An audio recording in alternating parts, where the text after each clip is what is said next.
Тихо. Мам, смотри. Смотри.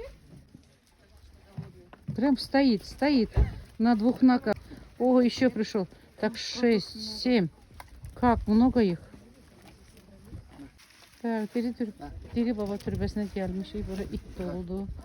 İtləri gələn kimi avtobusun qabağına çıxırlar. Yolları yedizdirirlər. Mamışki yenə gəldi. 2, 4, 6, 8. Uy, küçənlər 9, 10. Uy, какие маленькие. Ой, они тоже тюхолюзенькие, какие они лазномастные. Acüzeller. Uy. Yoxdur heç nəyim. Vallahi gedirməmişəm. Mən nə bilim mən bura gələcəm. Mən nə bilim siz bu qədər çox olacaqsınız. Ağlayıb da o da itdi. Ağlamısa mən balam. И такой пришел. А мы не знали, что и такой есть.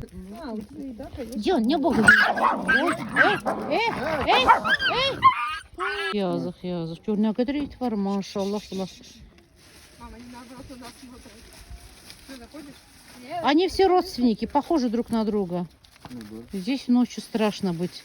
А этот дед действительно дед. Смотри, слушай. Какой дед. А детишки на него не похожи.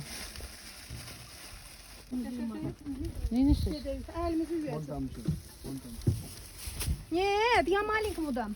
Да bu topu что? Uy, Stefan, Biz bir tarafa yiyeyiz. yola. Özünü çıkartmış onlar niye şişirdirsen?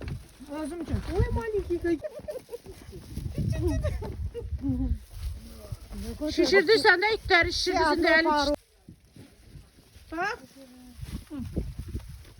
Ala eli dişlədi gördün. Vermə elə. 12 dənə itdiri babada.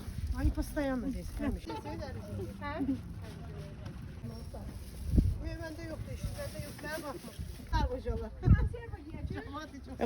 Но он же мужчина. Он мужчина, он в бою.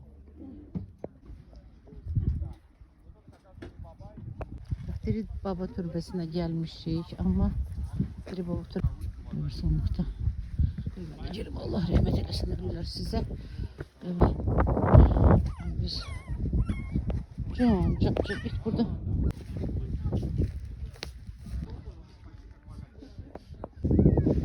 Can siz balacalar. 3 6 tane burada it var. Yok 6 tane siz yoksa